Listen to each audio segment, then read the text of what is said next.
అందరికీ నమస్కారం. Welcome to cube TV. ముందుగా క్యూబ్ టీవీ విఎస్ అందరికీ మహాశివరాత్రి శుభాకాంక్షలు. మహాశివరాత్రి అనగానే చాలా మందికి చాలా అనుమానాలు ఉంటాయి. ఎలాంటి నైవేద్యాలు పెట్టాలి, ఎలా పూజ ఆచరించాలి అనే అనుమానాలు చాలా ఉంటాయి.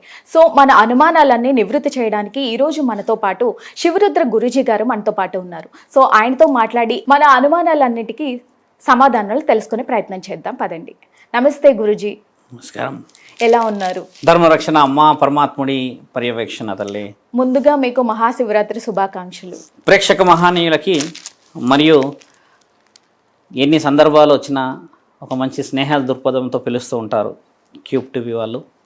ఛానల్లో చాలామంది మిత్రులు ఉన్నారు మరియు మీడియా సోదరులు చిన్న చిన్న సమస్యలను కూడా ఆధ్యాత్మికమైనవి కావచ్చు, సమాజ శ్రేయస్సుకైన విషయాలని అందరికీ చేరవేర్చే మీరందరూ ఇలాంటి మహాశివరాత్రి సౌభాగ్యాలన్నింటినీ పొందాలని ప్రతి చలనచిత్ర కళాకారులందరికీ ముఖ్యంగా చిత్రం విధంగా మీరు చూపించే ఈ విచిత్రమైన దైవాధీనమైన ప్రశ్నలన్నిటికీ ఆ పరమాత్ముడి ఆజ్ఞ మీ అందరిపై ఉండాలని క్యూబ్ టీవీ ఛానల్లో చాలామంది ప్రేక్షకులు ఉన్నారు. వాళ్ళందరికీ ఆయుర ఆరోగ్యాలు ప్రసాదించాలని కోరుతూ అందరికీ నాకు ఇష్టమైన ఆ మహాశివుడి ఈరోజు మీ అందరికీ మహాశివరాత్రి కావాలని కోరుతూ ప్రేక్షకులందరికీ ఈ పండగ శుభాకాంక్షలు తెలియజేస్తున్నాం తల్లి. థ్యాంక్ యూ గురుగారు. శివరాత్రి పర్వదినం అసలు ఎలా మొదలైంది గురుగారు? దాని విశిష్టత ఏంటి? శివరాత్రి అనగానే అమ్మ ఇప్పుడు కొంచెం మనము వైవిధ్యమైన ఆలోచనలు మాట్లాడాలి. మహాముఖంటి నీలకంఠుడు, గరళాకంఠుడు, సదాశివుడు, పరమేశ్వరుడు, గంగాధరుడు, గౌరీవరుడు, ఇలా చూస్తే అమ్మ 108 నామాలలో ఉన్న పరమాత్ముడు శంకర అన్న, సదాశివ అన్న, ఘోర అన్న వస్తూ ఉంటాడు. అంతరార్థం ఏమిటి శివరాత్రిది, చరిత్ర ఏమిటి శివరాత్రిది, వివరణ ఎవరిచ్చారు అన్నది మనం మాట్లాడితే బ్రహ్మ విష్ణువులు ఇద్దరు ఓ సమయాన కూర్చొని నీవంటే గొప్ప, నేనంటే గొప్ప, నేనంటే గొప్ప, నీవంటే గొప్ప అని ఇద్దరు ఒకరినొకరు విమర్శించుకుంటున్న తరుణం చూస్తాం మనం చరిత్ర ఇతిహాస పురాణాల్లో. ఏముంటుందంటే అమ్మ, ఒక శివుడు ఉన్నాడు, ఒక శివుడు ఒక ముల్లోకాధిపతి వచ్చాడు అని రుజువు చేయబడిన రోజు ఇది. వాళ్ళిద్దరూ ఏమని గొడవపడతారు, మీరు నేను గొప్ప వాళ్ళం, బ్రహ్మనేమో 5 తలలు ఉన్నాయని విర్రవీగుతాడు, మహావిష్ణువు గారు వచ్చేసి నేను మీకంటే గొప్పవాడిని, పాల సముద్రాన్ని ఏలుతున్నాను, నేను ఒళ్ళంతా బంగారం ఉంది అని చెప్పేసి, నేను ఆదిశేషుపైనే పడుకొని ఉంటాను అని చెప్పేసి కొన్ని అహంకారాలని వ్యక్తపరుస్తున్న సందర్భం అని చెప్పవచ్చు. అప్పుడు ఓ సందర్భం ఎలా ఏర్పడుతుంది అంటే అమ్మ, విష్ణువు గొప్ప అని విష్ణువు, బ్రహ్మ గొప్ప అని బ్రహ్మ గొప్ప అనుకుంటారు. అప్పుడు బ్రహ్మదేవుడు ఏం చేస్తాడంటే ఓ సంధ్యా సమయమైన విష్ణు మహానీయుడిని చూడ్డానికి వెళ్తాడు. చూడ్డానికి అంటే ఇన్ ద సెన్స్ ఏం చేస్తున్నాడు, నేను ఆయన కంటే గొప్పవాడిని కదా, నన్ను పలకరించడానికి వస్తలేడు, నేనే వెళ్ళొస్తా అని చెప్పేసి పాల సముద్రం దగ్గరికి వెళ్తారు. వెళ్ళినప్పుడు తండ్రి అక్కడ ఉంటాడు, ఆయన గారు అప్పుడు పడుకొని ఉంటాడు.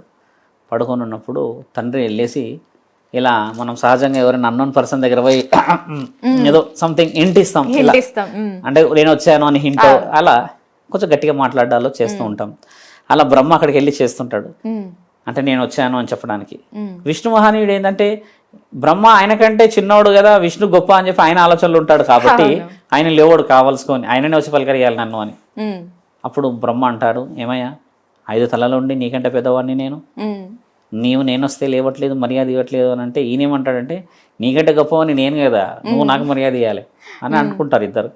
నీకు రోజు రోజు వితండవాదం ఎక్కువైపోయింది, మర్యాద ఇవ్వట్లేదు మీరు, నేను మీకు మర్యాద ఇవ్వాలేంటి అని ఇద్దరి మధ్యలో వాదోపవాదాలు జరుగుతాయమ్మా. అలా జరిగి ఆ మాటలు మాటలు మాటలు యుద్ధాల దాకా వెళ్తాయి. ఎక్కడి దాకా పోతుంటే ఆయుధాలు విసురుకునే దాకా వస్తుంది.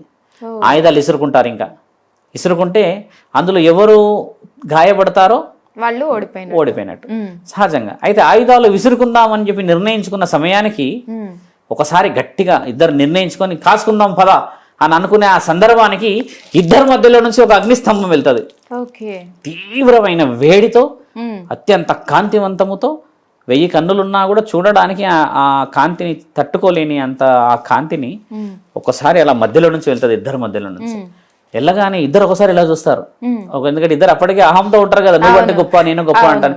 ఇద్దరి మధ్యలో నుంచి అది వెళ్ళగానే ఇదెక్కడి గోలా, ఇంత కాంతి పోతుంది, ఇద్దరు వెనక్కి జరుగుతారు. ఇలా చూసేస్తే అప్పుడు బ్రహ్మ అంటాడు, విష్ణు ఒకవేళ ఈ కాంతి ఎక్కడి నుంచి వచ్చిందో కనిపెడితే నువ్వు ఎక్కడి నుంచి వచ్చిందో కనిపెడితే నేను గొప్పవాణ్ణి. ఒక వ్యక్తి గొప్ప అవుతాడు ఇందులో ఓ అనగానే బ్రహ్మ ఏం చేస్తాడు, శ్వేత వారాహం అంటే శ్వేత హంసమూర్తి అయి పైకి వెళ్తాడమ్మా. శ్వేత హంస అంటే బ్రహ్మ యొక్క వాహనం కూడా ఇప్పటికీ హంసే. హంస. అలా పైకి వెళ్తాడు.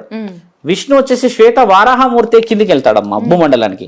అతల వితల సుతల మహాతల రసతల తలాతల పాతాల 7 లోకాలకు వెళ్తారు. ఈయన గారు పైకి వెళ్తాడు. అలా పైకి వెళ్ళినప్పుడు అమ్మా బ్రహ్మ పోతూనే ఉంటాడు, విష్ణు పోతూనే ఉంటాడు. ఇంకా విష్ణు 7 లోకాలకు పోయేసి వస్తాడు. రాగానే ఇంకా నాకు తెలియట్లేదు ఇది ఎక్కడి నుంచి వస్తుందో, కాబట్టి నేను ఓడిపోయా, బ్రహ్మే గొప్పోడు కనిపెట్టిండొచ్చు ఇది అని చెప్పేసి ఇక ఓడిపోయినా అని చెప్పుదామని వస్తాడు తల్లి. ఇద్దరు రణరంగంకి వచ్చేస్తారు. అంటే విష్ణు వచ్చేస్తాడు మొదట. బ్రహ్మ పైనుంచి వస్తూ పై పోతూనే ఉంటే ఎక్కడ దాకా ఉంది అని తెలియదు ఆ స్తంభం. అప్పుడు పైనుంచి మొగలి పువ్వు పడుతుంటది, ఆ పైనుంచి జారుతూ ఉంటది ఆ మేఘాల్లో నుంచి. మొగలి పువ్వుని అడుగుతారు, తండ్రి ఓ కుసుమ మీకు తెలుసా ఈ అగ్నిస్తంభం ఎక్కడ నుంచి వస్తున్నాదో? మేము యుగాల నుంచి దీని గురించి పైకి వచ్చాము కానీ అంతరార్థం చిక్కట్లేదు అని అంటే మొగలి పువ్వు ఏమంటదంటే, అవును బ్రహ్మాస్త్రి, కొన్ని 1000 యుగాల నుంచి చూస్తున్నా ఇది పైనుంచే వస్తుంది అని అంటది. యాక్చువల్గా అగ్నిస్తంభం అనేది ఎక్కడి నుంచి వస్తుంది అనేది తెలియదు. అయితే బ్రహ్మకు మాత్రం ఇది పైనుంచి వస్తుంది అని చెప్పేసి కుసుమ చెప్పడం చేత ఇక ఈయనకు తెలిసిపోతుంది కదా ఈ స్తంభన పైనుంచి ఉంది అని చెప్పేసి ఇంకా ఆనందంతో ఆయన కిందికి వస్తాడు తల్లి.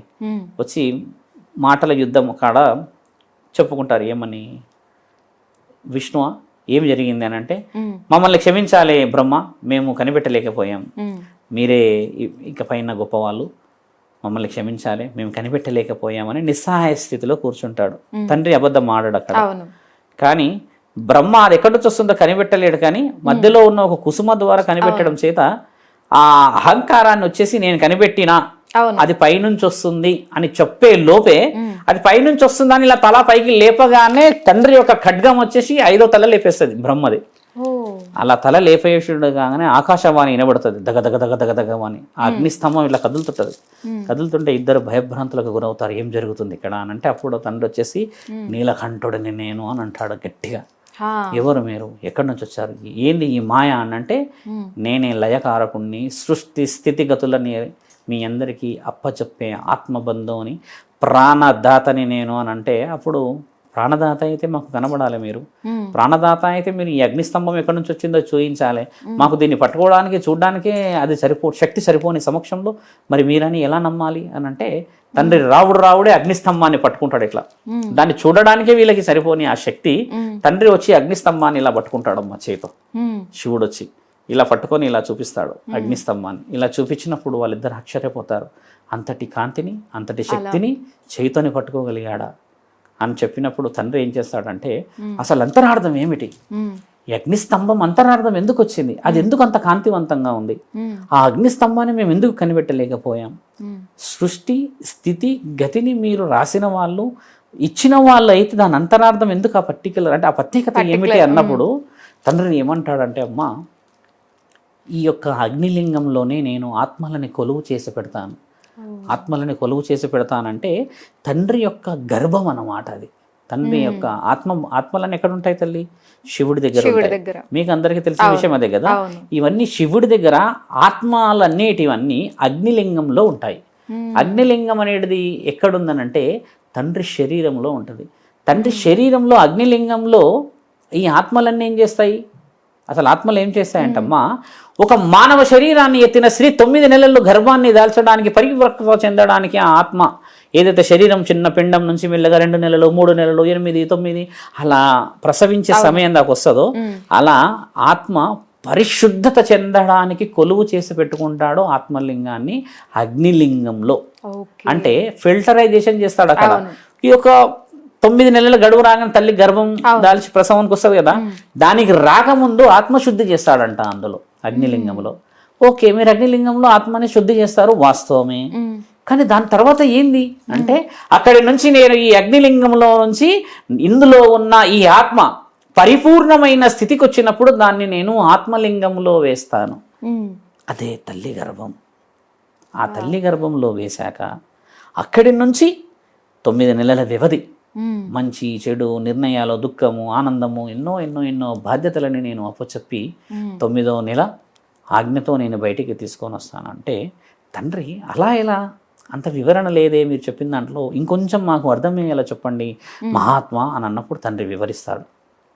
ఒక పండు మన శరీరంలో, మన జీవితంలో అమ్మ, ఒకప్పుడు మనిషి శారీరకముగా కలిసిన తర్వాత జన్మ లేకుండే మన దగ్గర. తండ్రి మాత్రమే ఆత్మలని శరీరాలని చేసేవాడు, అంతే. ఈ ఆత్మతో శరీరాన్ని వేసేసేవాడు. ఆత్మను తీసుకొచ్చి ఒక పండులో వేస్తే ఆ పండు నుంచి శరీరం వచ్చేది. ఇలా ఎలా అని వివరించండి వివరంగా అంటే, తండ్రి ఏం చేస్తాడంటే అమ్మ, ఒక పండు ఉంటుంది, ఆ పండుని 9 నెలల వరకు వేచి చూసి ఆ సమయం పెట్టి ఆ పండుని తీసి దాంట్లో ఆత్మనేస్తే అది ఒక శరీరం అయ్యేది. ఇది రాసింది మన దగ్గర పురాణాల్లో. ఆ తర్వాత ఏం చేస్తారంటే అమ్మ, 2 ఆత్మలని మాత్రమే తయారు చేస్తారు. అప్పుడు పురుషుడు స్త్రీ అనేది లేకుండే. అప్పుడు 2 ఆత్మలు ఏం చేస్తాయంటే, ప్రతిరోజు సాయంత్రం తండ్రి రావడం ఏంది, ఈ ఆత్మలని ఇక్కడ పెట్టడం ఏంటి, అందులో నుంచి ఆ పండులో నుంచి ఒక మనిషి రావడం ఏంటి, ఇదేంది విచిత్రం అని చెప్పేసి ఒక రోజు చూద్దాం అసలు ఇందులో ఏముంది పండులో అని చెప్పి తండ్రి చూస్తాడు. చూసినప్పుడు తండ్రి కాదు, ఆ ఆత్మలు, తండ్రి రాకముందుకు వీళ్ళు ఏం చేస్తారంటే అమ్మ, అక్కడ ఉన్న పండు తెంపుతారు. తెంపి చూస్తారు, ఇదేంది ఇలా ఉంది వివరణ, అసలు దీంట్లో ఏముంది కనబడతలేదే, అసలు ఆయన వస్తాడు ఏదో తయారు చేస్తాడు ఏంది అది అనుకుంటే, తండ్రి ఆ పండులో వేయక ముందుకే అగ్నిలింగంలో మనిషి ఫిల్టర్ అవుతాడు. అగ్నిలింగంలో నుంచి ఆత్మలింగంలోకి వేస్తాడు. ఆ ఆత్మలింగంలో నుంచి బయటకు వస్తాడు కదా. అప్పుడు వాళ్ళు ఏం చేస్తారంటే, ఇక తండ్రి వచ్చే సమయం అవుతుంది, ఆ పండు అంతసేపు అర్థం కాదు వాళ్ళకి. అమ్మ తండ్రి వచ్చేస్తున్నాడు, ఏం చేస్తాడో తెలియదు మా ముఖంటి అని చెప్పేసి అక్కడ పెడితే పండు తెంపిన తర్వాత అది అక్కడ ఉండదు, పరిపూర్ణమైన స్థితి కిందికి తెంపేసినాక వీళ్ళు ఏం చేస్తారంటే, తండ్రి వచ్చే అడావిడిని తట్టుకోలేక గబాగబా తినేస్తారమ్మ పండుని. ఇద్దరు సగం తినేస్తారు. తండ్రి వస్తాడు, వచ్చేసి చూస్తాడు, ఇలాగా అటు ఇటు చూసి గమనిస్తాడు, ఏం జరిగింది ఇక్కడ అంటే, ఏం జరగలేదు అంటారు. అసలు ఏం జరిగిందో వివరణ చెప్పండి అంటే, ఏం జరగలేదు స్వామి అది అంటే, ఇక పైన నేను రావడం కుదరకపోవచ్చు, మీరందరూ తదాస్తు ఆశీర్వాదంలో ఉన్నారు, అస్తు శ్రీరస్తు శుభమస్తు ఆవిఘ్నమస్తు ఆవిర్భవం ప్రాప్తిరస్తు అని అంటాడు. అదేంది, మీరు వచ్చి ఏదో చేస్తారు కదా, మీరు రేపటి నుంచి మీరు రాకపోతే మాకు భయం అవుతుంది, మీరు లేకపోతే మాకు ఇబ్బంది అవుతుంది, మీరే రావాలి మీరు చెయ్యాలి అని చెప్తే, మరి ఇప్పుడు చెప్పండి ఏం చేశారు మీ ఇద్దరు కలిసి అని అన్నప్పుడు అప్పుడు చెప్తారు, ఆ పండు తీసాం స్వామి, ఆ పండు తీసేసి దాన్ని అక్కడ పెట్టలేకపోయాం, మళ్ళీ ఇప్పుడు నేను ఏం చేయాలి అని ఆలోచించే సమయానికి మీరు వచ్చే సమయం వచ్చేసరికి మేము తినేసామంటే, ఏం తిన్నారు మీరు అంటే, నేను పైన ఉన్న పొర అంతా తినేసాను, ఈయన మిగిలిందంతా తినేసాడు, లోపల ఉన్నదంతా అని అంటాడు. అని ఆశీర్వదిస్తాడు తండ్రి. మళ్ళీ అప్పుడు చెప్తాడు, నేను వచ్చి ఆత్మలింగంలో మనిషిని పరిశుద్ధమైన పరివర్తత చెందేదాకా చేస్తే, అది తీసుకొచ్చి నేను ఆత్మలింగంలో వేసి ఆత్మలింగం నుంచి జీవిలాగా నేను ప్రాణం పోస్తాను. ఇక పైన ఆ పని లేకుండా మీరు ఎవరైతే ఆ పండులో బయట భాగాన్ని తిన్నారో వాళ్ళు గర్భాన్ని దాలుస్తారు బయటికి. బయట పండు తిన్నారు కదమ్మా, ఆ బయట పొర తిన్న వాళ్ళు గర్భం దాలుస్తారు, లోపట తిన్న వాళ్ళు వీర్యాన్ని దాలుస్తారు అని చెప్పి తండ్రి ఆశీర్వాదం ఇస్తాడు. అప్పుడు అలా ఎలా మాకు కుదరదు అని అంటే, మీరు లోపటిది బయటది తిన్నారు, బయట తిన్న వాళ్ళు అండాశయాలని విడుదల చేస్తారు, అంటే ఆత్మలకి కొలువైన స్థలం అగ్నిలింగాన్ని మీరు విడుదల చేయరు. అగ్నిలింగాన్ని వాళ్ళు వారి శరీరంలో దాచుకుంటారు. అగ్నిలింగం అంటే ఏంది తల్లి, గర్భం అన్నాం కదా, అక్కడ శివుడి గర్భం అని కూడా, అది గర్భం అగ్నిలింగం అనేది. ఆ గర్భంలో పురుషుడు ఆత్మలింగం గమనించాలి. తల్లి గర్భం వచ్చేసి అగ్నిలింగం అయితే, పురుషుడి యొక్క వీర్యం శరీరంలో ఉండేది ఆత్మలింగం. ఈ పురుషుడు స్త్రీ అండం పిండం రెండు కలిసిన ఆ తరుణం ఆ ఆత్మలకి ఊపిరి, ఆ ఆత్మలకి చలనం, లయకారకుడు కదా, ఆ ఆత్మలకి ప్రాణం, స్థితి లయకారకుడు శివుడు కదా, ఆయన గారు దానికి ప్రాణం పోస్తాడు. అప్పుడు తండ్రి ఏమయ్యాడు తెలుసా అమ్మ, అండం పిండం కలిసినప్పుడు ప్రాణం శరీరంలో ఉన్న పిండానికి పోసినప్పుడు ఆ ప్రాణం కదిలినప్పుడు దానికి ఆయన బ్రహ్మాండపతి అయ్యాడు. ఎలా అయ్యాడు? అండం పిండం మీ ఇద్దరైతే నేను బ్రహ్మాండం, అది తండ్రి. అప్పుడు బ్రహ్మాండం అనేది తండ్రే, బ్రహ్మ అండం అది. అంటే బాగా గమనించాలి, బ్రహ్మాండం అంటే ఇప్పుడు దేవాది దేవతలు కూడా ఆశ్చర్యపోతారు ఆ సమయంలో.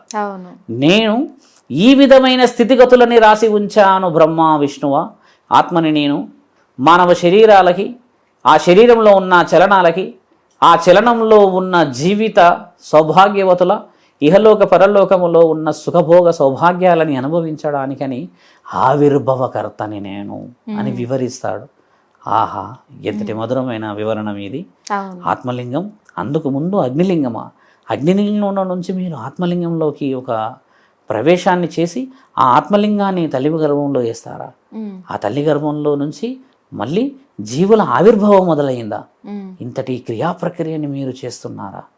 ఎంతటి ఆలోచన అని చెప్పి వాళ్ళు హర్షాన్ని వ్యక్తపరిచి తండ్రిని ఆ రోజు సారథిలాగా ప్రకటిస్తారు. అప్పుడు తండ్రి ఏం చేస్తారంటే ఈ అగ్నిలింగాన్ని ఎవరైతే ఇలా పట్టుకుంటారో, అగ్నిస్తంభం ఉంటుంది కదమ్మా, తండ్రి దీన్ని ఈ చేయితో కొడతాడు, ఇలాగా ఇట్లా ఇలా గట్టి కొడతాడు తండ్రి. శివుడు రుజువు చేయాలి కదా, మీకంటే గొప్పవాడిని నేనని. పట్టుకోవడం కాదు, దీన్ని నేను తెగించగలను అని చెప్పేసి దాన్ని గట్టి కొడతాడు మోచేతో. కొట్టినప్పుడు ఇటొక ముక్క ఇటొక ముక్క అవుతుంది, మధ్యలో విడిపోతుంది. ఇలా ఉంటే పైన ఒక ముక్క కింద ఒక ముక్క ఈ మధ్యలో ఉంటుంది కదమ్మా. తండ్రి ఇలా కొట్టినప్పుడు ఈ భాగం అంతా 64 జ్యోతిర్లింగాలై పడ్డాయమ్మా. 64 జ్యోతిర్లింగాలు అంటాం మనం ఇప్పుడు, గుర్తుందా? ఈ యొక్క అగ్ని స్తంభం నుంచి తండ్రి కొట్టినప్పుడు 64 ముఖ్యమైన జ్యోతిర్లింగాలు, అందులో అతి ముఖ్యమైన 12 ద్వాదశ జ్యోతిర్లింగాలు. అంటే 12కి ప్రఖ్యాత వేరు. అందులో ఇటు కొట్టాడు తండ్రి, అటు కొట్టాడు. ఈ మధ్యలో అయితే ఖాళీ ఉన్నది ముక్క ఉంటది కదా, ఆ ముక్క మొట్టమొదట పడిన రూపమే శివలింగం. ఆ శివలింగానికి ఉన్న రూపం అది, శివుడి అంగం కాదు అది, శివుడు మొదట పెట్టిన రూపం అది. అలా వచ్చిన ఆ రూపమమ్మ సౌరాష్ట్ర సోమనాథేశ్వర ఆలయంలో గుజరాత్లో ఇప్పటికీ ఉంది, గాలిలో ఉంటది ఆ శివలింగం. ఇలా ఇప్పుడు ఇటువైపు ముక్క పోయినాకమ్మా ఈ మధ్యలో ఉన్న గ్యాప్ అలాగే కింద పడింది. అది కింద పడి భూమి మీద ఇలా ఆగిపోయి ఉన్న శివలింగం అది. ఇప్పటికీ సైంటిస్టులు సెర్చ్ చేస్తారు ఇది గాలిలో ఎట్లా నిలబడ్డది అని. అలా పడిన ఆ శివలింగం, అలా వచ్చిన జ్యోతిర్లింగాలు, అలా ఆత్మల ఆవిర్భావాలు, అలా జీవిత చరిత్ర నిర్ణయాలని, బ్రహ్మ అబద్ధాలు పైన కనబడింది నాకు అని చెప్పడం చేత బ్రహ్మకి పూజలు ఉండవు ఆ రోజు నుంచి. అందుకని పూజలు, ఎందుకంటే అది శివుడు ఇచ్చిన పాపం. అప్పుడు బ్రహ్మ లాంటి ఒక మహనీయుడిని తల నరికానా అని తండ్రి బాధపడి 4 ముఖాల రుద్రాక్ష తండ్రి 4 చుక్కలు ఇలా కిందికి అన్నప్పుడు పడతాయి. అలా వచ్చినది 4 ముఖాల రుద్రాక్ష. తండ్రి ఇట్లా 4 సార్లు కన్నిట్లు అన్నప్పుడు 4 చుక్కలు పడతాయి. బ్రహ్మకి 4 తలలు కదా, ఆ 4 అమృతపు బిందువులు అనుకోవచ్చు మన తండ్రి కంటిలో నుంచి పడ్డ అక్షులు. అలా వచ్చింది 4 ముఖాల రుద్రాక్ష అమ్మ, చారుముఖి అంటారు దాన్ని. తర్వాత బ్రహ్మ తెలివితో ఉన్న వ్యక్తి రాతలు రాస్తాడు కాబట్టి ఆయన తల కింద పడకూడదని ఆ తలని తండ్రి మెడలో వేసుకుంటాడు. అదే బ్రహ్మ కపాలం తండ్రి మెడలో అందుకు పెట్టుకుంటాడు. అంత తెలివైన వ్యక్తి తల కింద పడితే అవమానం కదా, అందుకని బ్రహ్మ కపాలం ఇక్కడ వేసుకుంటాడు. ఒక వివరణ. తర్వాత ఇంకొకళ్ళు ఉన్నారు వ్యక్తులు, ఆడ పువ్వు అబద్ధాలు ఆడింది కదా కుసుమ, ఆవిడ దిగుతుంది ఈ సమయం అంతా అయిపోయి బుడ్డగడగడగడగా ఆవిడ వస్తుంది రణరంగానికి. రాగానే ఇలా చూస్తాడు మహాముఖంటి. ఎంతటి అహంకారాన్ని వ్యక్తపరిచారు మీరు. పువ్వులలో శ్రేయస్కరమైన పువ్వులు మీరు, పువ్వులలో పవిత్రత కలిగిన మహాపువ్వులు మీరు. మీకు పువ్వుల సామ్రాజ్యానికి మహారాణి అయిన మీరు, పువ్వుల సామ్రాజ్యానికి మహారాణి అన్నమాట ఈ కుసుమ. మీరు అలా ఎలా అబద్ధాలు ఆడేస్తారు? బ్రహ్మతోనేనా మీరు అబద్ధాలు ఆడిచ్చారు? కాబట్టి మీరు ఎన్ని జన్మలు ఎత్తినా పూజకి నోచుకోలేరు. ఇక పైన మీరు ఏ పూజలోనూ పనికిరారు అంటారు. శివుడికి ఇష్టమైన పువ్వు అనమాట మొదట. అయితే తండ్రి ఏం చేస్తాడు? శాపం పెట్టేస్తాడు తండ్రి. ఇక్కడ బ్రహ్మకి శాపం, శివుడికి శాపం. ఇక్కడ ఇంకో మహానీయుడు ఉన్నాడు, మహాముఖంటికి మహావిష్ణువుకి మధ్యలో మాట. విష్ణువా, అబద్ధాలు వాడలేరు మీరు. చాలా ప్రశాంతమైన వాతావరణంలో నేను ఓడిపోయానని చెప్పారు మీరు. మీ నీతి నిజాయితీలు నచ్చిన మాకు ఇకపైన నాబోలే నీకు భూమండలంలో అత్యంత విలువ, నాకంటే ఎక్కువ అలంకరణ. ఎందుకంటే నేను మానవ శరీరాలకి ఆవిర్భావం ఇస్తాను, వాటికి స్థితిని పరమాత్ముడిలాగా బ్రహ్మ రాస్తాడు రాతలని. మరణం జననం అనేది నా చేతిలో ఉంటుంది, కానీ మరణానికి జననానికి మధ్యలో ఉన్న అలంకరణ అంతా మీరే. కాబట్టి ఇకపైన మీకు ఎన్నో పూజలు పురస్కారాలు బహు ఉత్తమముగా భూమండలంలో మీకు అంగరంగ వైభవంగా మొదలవుతాయి అని చెప్పినప్పుడు తండ్రి వాళ్ళిద్దరి మధ్యలో బ్రహ్మ విష్ణు పరమేశ్వరులు అయ్యారు వాళ్ళు. ఇలాంటి తరుణం, ఆ తరుణం బ్రహ్మ విష్ణువులు శివుడికి చేసిన పూజ, బ్రహ్మ విష్ణువులు ఒక సృష్టి లయకారకుడు వచ్చాడు అని చెప్పిన ఆ పండగే శివరాత్రి. వాళ్ళు చేసిన ఆ పండగ ఎక్కడ జరిగింది తెలుసా అమ్మ? అరుణాచల ప్రదేశంలో జరిగింది. వాళ్ళిద్దరి తగువు తీర్చింది అరుణగిరిలో. తండ్రి ఇప్పటికీ అరుణగిరిలో ప్రత్యక్షంగా ఉన్నాడు. ఎందుకని అరుణాచలం పోతారు యాక్చువల్లీ శివరాత్రి రోజు. వారమైంది ఆడ తాయి కోసం పండగ 108 రకాలతో చేస్తారు అక్కడ పూజలు పురస్కారాలు బహు ఉత్తమంగా. ఇలా వచ్చిన తరుణం మానవ శరీరంలో మనం ఏం చేస్తున్నాం చూడండి. శివరాత్రి శివుడి యొక్క రాత్రి అంటే పుట్టినరోజు ఇది. తండ్రి పుట్టాడు కదా, ఎందుకంటే అక్కడ వాళ్ళిద్దరికి పుట్టించాడు, ఆవిర్భవించాడు, పుట్టినరోజు. సో తండ్రి పుట్టినరోజు ఒకటమ్మా. మీరు ఇంకో ప్రశ్న అడిగారు, అంతరార్థం ఏమిటి అని. పార్వతీ పరమేశ్వరుల కళ్యాణం చేస్తారు ఇదే రోజు. అయితే ఒక రాక్షసుడికి తండ్రి బ్రహ్మ ఏం వరమిస్తాడంటమ్మా, అహం లేని వాడి చేతిలో చావు కావాలి అని బ్రహ్మని కోరుతాడు. ఈయన ఆశ్చర్యపోతాడు, ఈడోడు బ్రతకనాయాలగాడు అహం లేనివాడి చేతిలో చావాలంటాడు. అహం లేనివాడు ఎవడు లేడీడా, అందరికి అహం ఉంటది, ఇది పెద్ద ఏదో తలదెక్కలోడు అని చెప్పేసి బ్రహ్మ తలగొక్కొని తదాస్తు అని వెళ్ళిపోతాడు. ఇక ఒక సమయం వస్తుంది, ఆ రాక్షసుడు లోకాలన్నిటిని ఇబ్బంది పెడతాడు. ఆ రాక్షసుడు దేవతలను ఇబ్బంది పెడుతుంటాడు, ఎవరిని వదలడు. అందరూ మొర పెట్టుకుంటారు, తండ్రి ఈ రాక్షసుడు మమ్మల్ని చాలా విచిత్రమైన హింస పెడుతూ వస్తున్నాడు, మార్గం ఎలా అని అంటే, మహాముఖ్యంటి మార్గం ఉన్నది, మేమే చేస్తాము లేండి అని ఆ రాక్షసుడు నా చోటికి తండ్రి వెళ్తాడు. ఆయనకి అహం లేనివాడు అంటే ఇక చావే లేదు. తండ్రి ఏం చేస్తాడంటే, అమ్మ ఇలా 2 చేతులు పెట్టి ఒకే ఒక గుద్దు ఇక్కడ గుద్దుతాడు, ఈడ ఒక వేటు బలంగా వేస్తాడు. గుండె ఒక్కసారి ఇట్లా పగిలినట్టు అవుతుంది. కూర్చుంటాడు. అప్పుడు ఆయన అడుగుతాడు, ఎవరు మీరు? బ్రహ్మ నాకు వరం ఇచ్చాడు కదా అహం లేని వాడి చేతిలో. మీరు చూస్తేనేమో దేశదిమ్మరి, ఒళ్ళంతా విభూది, చూడ్డానికి మీరు గాంభీర్యంగా ఉన్నారు, మీకు అహం అయితే ఉంటుండొచ్చు, కోపం ఉండొచ్చు, కానీ అలా ఎలా అని అంటే అప్పుడు దేవాది దేవతలు అంటారు, ఆయన గారు మహా నీలకంఠుడు. నీలకంఠుడు అంటే నీలాన్ని, అంటే గరళాకంఠుడు అంటే గరళంలో ఈ గొంతులో పెట్టుకున్నవాడు. అంటే ఈయన అంటారు, అదేంటి నీలకంఠుడు గరళకంఠుడు అంటున్నారు, అలా ఎలా సాధ్యం అని అంటే అప్పుడు చెప్తారు, దేవాది దేవతలకు అమృతాన్ని ఇచ్చి వాసుకి వల్ల చిమ్మిన ఆ విషాన్ని తండ్రి సమస్త జీవరాశులని ప్రమాదంలో ముంచేస్తాదేమో అని చెప్పి సముద్రంలో పడనీయకుండా ఆ విషాన్ని తండ్రి శంకురూపాన గొంతులో దాచుకున్నాడు. మింగితే తండ్రి శరీరానికి ప్రమాదం అని చెప్పి గొంతులో పెట్టుకున్నాడు. కర్కాటేశ్వరుడు అనే ఆ సర్పం తండ్రి మెడలో ఉంటది కదమ్మా, ఆ సర్పం వల్ల విషం కిందికి పోదు, ఆ సర్పం ఆపిపెట్టింది అనమాట, కిందికి పోనీ. కర్కాటేశ్వరుడు ఆ సర్పం ఆపుతుంది. అప్పుడు తండ్రి రుద్రాక్షలు ఇవన్నీ వెనక తీసి చూసినప్పుడు ఆ విషం కనబడితే ఆ రాక్షసుడు ఎట్లా ఆనందపడతాడు తెలుసా, బహు ఉత్తమమైన చావు ఇది. ఒక నీలకంఠుడు సమస్త లోకాలు సుఖంగా ఉండాలని చెప్పేసి విషాన్ని మింగాడా. అలాంటి మహానీయుడి చేతిలో చావడం అంటే బహు ఉత్తమమైన మరణం, మాకు ఇది ప్రసాదించండి మాకు అని చెప్తే తండ్రి ఆయనని వధించిన రోజు శివరాత్రి. దేవాది దేవతలు ఆనందంగా వ్యక్తం చేసుకుంటారు. ఇప్పుడు చూడమ్మా, మా తల్లి పార్వతీమాత యొక్క వివాహం ఎలా ఉంటుంది చూడండి. తండ్రి ఎప్పుడు చూసినా దుమ్ము ధూళి, ఎక్కడ చూసినా దుస్తులు లేకుండానే ఉంటాడు. ఇక్కడనేమో పులి చర్మం, ఇటువైపు నుంచి ఏనుగు చర్మం ఉంటుంది, పైన పాశం, ఇటు ఒక కత్తి ఇటు ఒక కత్తి ఉంటుంది, మీద చూస్తేనేమో జుట్టు, అదంతా దుమ్ము ధూళి, 3 కన్నులు, ఆ 3 కన్నుల నుంచి కిందకి వస్తేనేమో రుద్రాక్షలు ఇంత ఎత్తుగా ఉంటాయి, దాని కిందనేమో పాము, మళ్ళీ విషము. ఇదేంటి విచిత్రంగా ఉన్నాడు. మళ్ళీ ఏడు ఉంటాడు, పోయి వెండి కొండలలో అడ్రస్ ఉందంటాడు కానీ ఈయన పోయి కూర్చునేది శ్మశానంలో. ఇది ఎక్కడ గోలారా బాబు అని ఎవరైనా అనుకుంటారుగా. తండ్రిని పార్వతీమాత ఇష్టపడుతుంది చిన్నప్పటి నుంచి. తండ్రి పార్వతీమాతది శివుడిది ప్రేమ వివాహం శాసనాల్లో రాసి ఉంది. తల్లి ఎంతో ఇష్టపడుతుంది విగ్రహాన్ని చూసి, విగ్రహాన్ని మోహించి, విగ్రహాన్ని కోరుకొని ఎన్నో ఇష్టపడుతుంది. దక్షుడు పార్వతీమాత యొక్క భర్త స్వయంవరం ప్రకటిస్తాడు. ప్రకటించి పార్వతీమాతకు చెప్తాడు, బిడ్డ నిన్ను ఎంతో కోమలంగా సున్నితత్వంగా అతి గారావంగా నిన్ను పెంచుకున్నాను, నీవేమో నిత్య దరిద్రుడు దేశదిమ్మరిని ప్రేమించావు, దుస్తులు వేసుకోడు, విభూతి రాసుకుంటాడు, చితాభస్మం ఆత్మబంధువుని ప్రేమించావు. ఆయన ఎందుకు అలా ఉన్నాడో లోకానికి తెలియదు, ఆయనని నీవు ఇష్టపడతావు, నా మాట అయిను.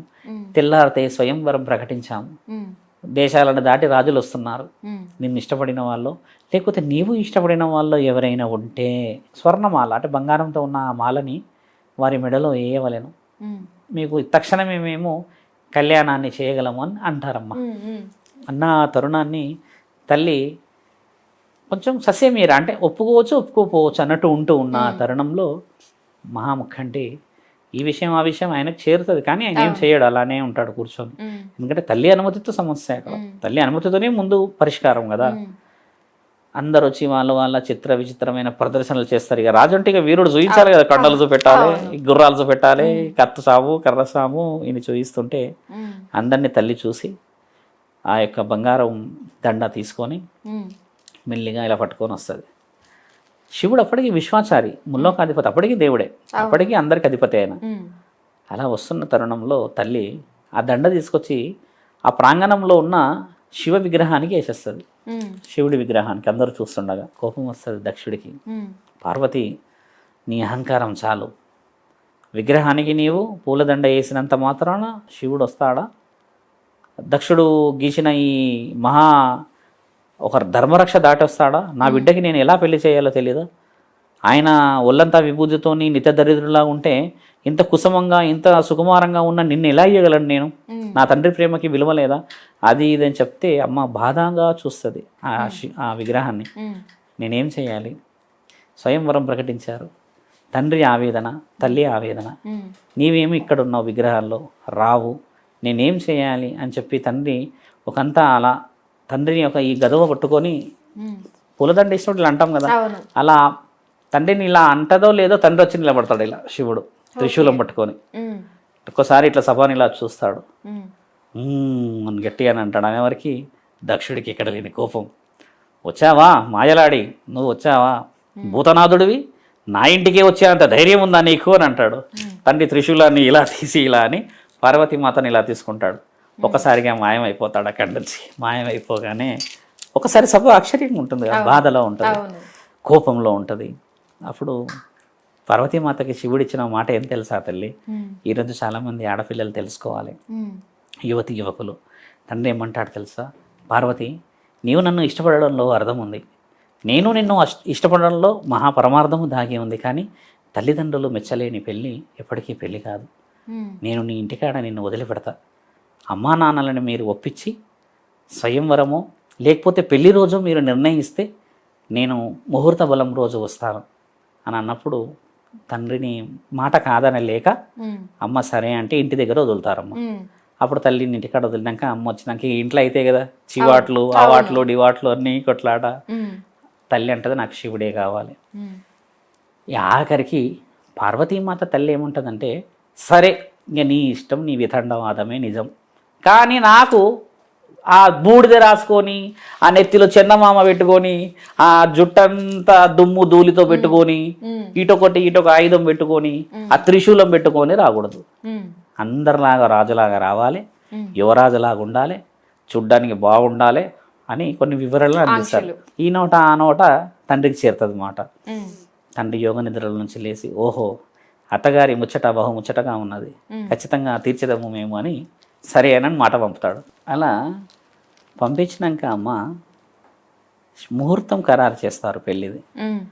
దేవాది దేవతలు విష్ణు, తర్వాత బ్రహ్మ, తర్వాత దేవాది దేవతలు వాళ్ళ యొక్క ఇంకా బరాత్ ఎలా తీస్తారు మన దగ్గర? అంగరంగ వైభవం. ఎందుకంటే శివుడి పెళ్లి కదా, మరి రావాలి కదా, అందరు వస్తుంటారు. ఇక శివుడు అందరి మధ్యలో వీరుడు లాగా సిద్ధమై వజ్ర వైడూర్యాలను పొదుపుచ్చుకొని నడుచుకుంటూ వస్తుంటాడు. ఇక అలా మధ్యలో వస్తూ ఉంటే అమ్మ ఊరి పొలి మీద దాడతారు. ఎందుకంటే ఇక పెళ్లి కూతురు ఇల్లు వచ్చేసింది కదా, ఇక అత్తకి ఏంది, అత్త అప్పటివరకు చూడదు కదా, అత్త కూడా అల్లుడిని చూడాలి కదా. ఎందరంటాడు, ఆహా ఎంత అందగాడు మీ శివుడు, అమ్మ మీ అల్లుడు ఇంత అందగాడు అని ఇలా పొగుడుతూ ఉంటే ఈ అత్తకు కూడా కుతూహలం కలుగుతుంది, చూడాలి నా అల్లుడు ఎలా ఉన్నాడు అని చెప్పేసి కొంచెం డీప్గా ఆలోచించేస్తే పార్వతీమాత వీళ్ళందరూ కలిసి దెబ్బ వస్తారు చూడ్డానికి అని పొలిమేర దగ్గరికి. అంటే రాజ్యం ఇంటి ద్వారం దగ్గర అనుకోండి. వచ్చి చూస్తే అందరూ ఆశ్చర్యం, ఆనందం, పువ్వులు ఇక్కడక్కడ ఎన్నో హర్షాలు వ్యక్తపరుస్తుంటారు అనమాట. చూసేసరికి పార్వతీమాత తల్లి ఒక్కసారి ఎత్తులో నుంచి అలా చూసినప్పుడు తండ్రి కనబడతాడు. ఎక్కడున్నాడు అసలు శివుడు అని అంటే ఎంత ప్రమదగణాలు. నారద మహామహర్షులు వచ్చారు, అక్కడ నుంచి ఇంద్రుడు వచ్చాడు, అక్కడ ఐరావతనంలో శ్వేతవాహనంలో మీద వచ్చారు. ఇంద్రుడు ఎన్ని విధాలుగా వస్తున్నాడు, అబ్బాబాబా అసలు చూడడానికి కన్నుల విందుగా ఉంది కదా అని చెప్పేసి అందరూ ఆశ్చర్యపోతూ ఉంటే ఈవిడ గారు ఎక్కడున్నారంటే అదిగోండి మధ్యలో ఉన్నాడు చూడండి, ఆయన్నే శివుడు అందరికంటే ఎత్తుగా ఉన్నాడు కదా, దగదగ దగదగ అని మెరిసిపోతున్నాడు, సూర్యుడి కంటే చంద్రుడి కంటే ఎక్కువ కాంతివంతంగా అని అంటే ఈమె తొంగి చూస్తుందమ్మా. చూసినప్పుడు శివుడు ఎలా కనబడతాడో తెలుసా వాళ్ళ అత్తగారికి, ఒక చేతిలో కంచం పట్టుకొని భిక్షాటన భవతి భిక్షాందేహి అని అనుకుంటూ వస్తున్నట్టు కనబడతాడు. ఇలా త్రిశూలం కంచం, అదేంది కంచం పట్టుకొని వస్తున్నాడు, విభూతి అంతా అట్లనే ఉన్నది కదా, నువ్వేమో మారినవన్నావు కదా, ఆయన ఏమో అట్లనే వస్తున్నాడు, అడుక్కుంటూనే వస్తున్నాడు కదా, భిక్షాటకుల్లా కనబడుతున్నాడు, ఏంది ఇది అని అడిగితే కోపంగా పార్వతీమాత అంటది, అమ్మా ఎన్ని మాటల తల్లి నీ దగ్గర, రాజులాగా రమ్మన్నావు, యువరాజులాగా రమ్మన్నావు, మహాముఖంటి అంత ముచ్చటగా నడుచుకుంటూ వస్తున్నాడు కదా అంటే నాకు అర్థమైందమ్మా, నా కన్నులతో చూడు, నేను ప్రేమించాను కదా, కాబట్టి నా మనసులో ఉన్నవాడు నీకు భిక్షాటకుడిలాగానే కనబడతాడు.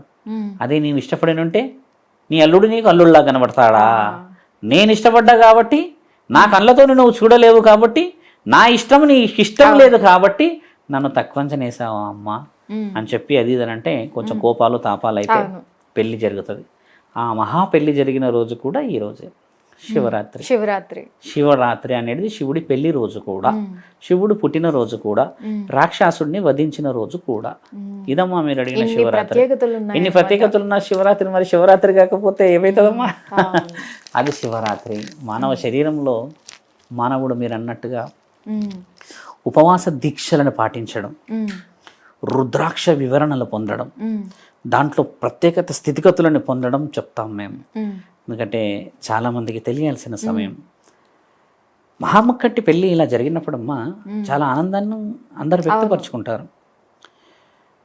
భక్తులందరూ పంచభక్ష పరమాన్నాలు, తీపి వంటలు, పిండి వంటలు, తర్వాత అలంకరణలు, ఇంకా ఇంకా ఇంకా సొసైటీ ఇంకా హెవీలో ఉంది. ఇప్పుడు నేనన్నా కొంచెం మామూలు చెప్పుకుంటూ వస్తున్నా.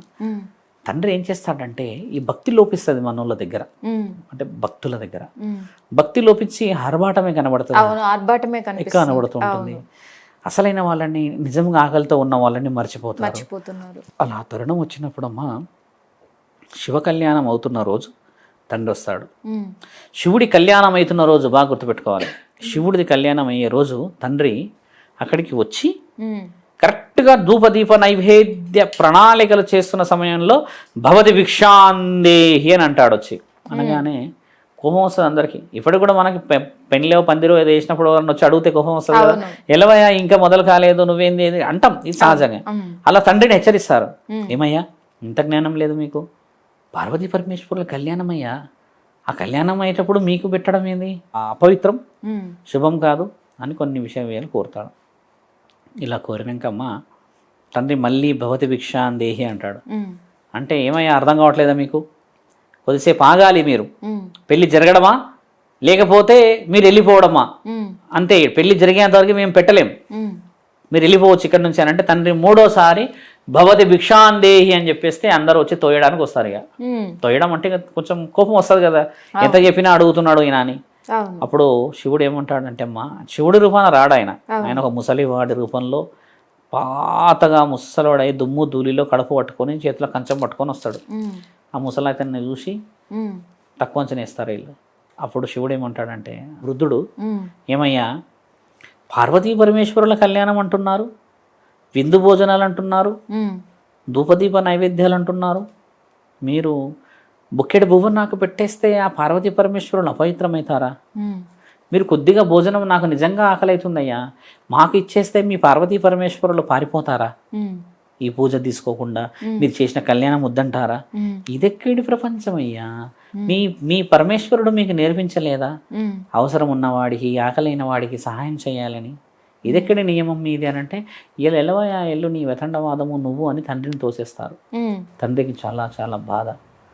ఒకసారి మనుషులు తెలుసుకోలేకపోతున్నారే, అర్థం చేసుకోలేకపోతున్నారే, ఈ జీవిత చక్రాన్ని అసలు ఏ విధంగా పాటించాలో తెలియలేకపోతుంది వీళ్ళకి.